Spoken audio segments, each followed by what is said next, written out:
اگر میں کہوں جو یونیورس ہمیں نظر آتی ہے، چاند، ستارے، سورج، گلیکسیز اور یہاں تک کہ ہم خود بھی، وہ اس پوری کائنات کا صرف 5% ہیں، تو پھر باقی 95% کیا ہے؟ دراصل ہم ایک ایسی دنیا میں رہ رہے ہیں جس کا 95% حصہ ہمارے لیے مکمل طور پر انویزیبل اور ان ایکسپلورڈ ہے۔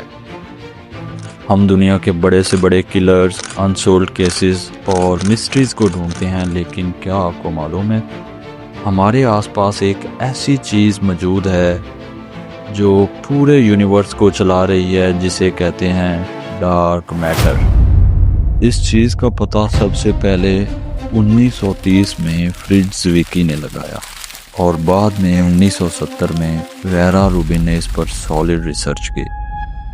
انہوں نے دیکھا کہ گلیکسیز بہت تیزی سے گھوم رہی ہیں، اور فزکس کے مطابق اتنی ہیوی سپیڈ پر گلیکسیز کے تاروں کو ٹوٹ کر باہر گر جانا چاہیے تھا اور گلیکسیز کو تباہ ہو جانا چاہیے تھا، لیکن ایسا نہیں ہو رہا تھا کیونکہ کوئی انویزیبل طاقت ان سب کو جوڑ کر بیٹھی تھی۔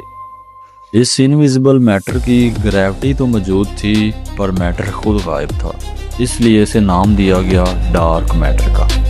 بہت سے لوگوں کا کہنا ہے کہ ڈارک میٹر جیسی کوئی چیز ایگزسٹ ہی نہیں کرتی، لیکن سائنٹسٹ کو اس کا سب سے بڑا فیکچول پروف ملا، جسے دا بلٹ کلسٹر کہتے ہیں۔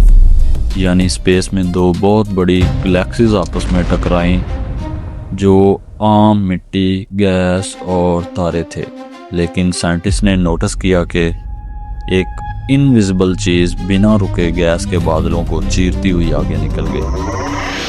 یہ اس کا اصلی ثبوت تھا، جو نارمل چیزوں سے ٹکراتا نہیں، بس ان کے آر پار گزر جاتا ہے۔ اس کا مطلب ہے ہر وقت، اس وقت بھی جب آپ یہ ویڈیو دیکھ رہے ہیں، ڈارک میٹر کے ٹریلین آف پارٹیکل آپ کے جسم سے آر پار ہو رہے ہیں، لیکن اگر ایسا ہے تو ہمیں کچھ محسوس کیوں نہیں ہو رہا؟ اصل میں جو پارٹیکلز ابھی گزر رہے ہیں وہ ایٹم سے بھی چھوٹے ہیں اور ان کا وزن نہ ہونے کے برابر ہے۔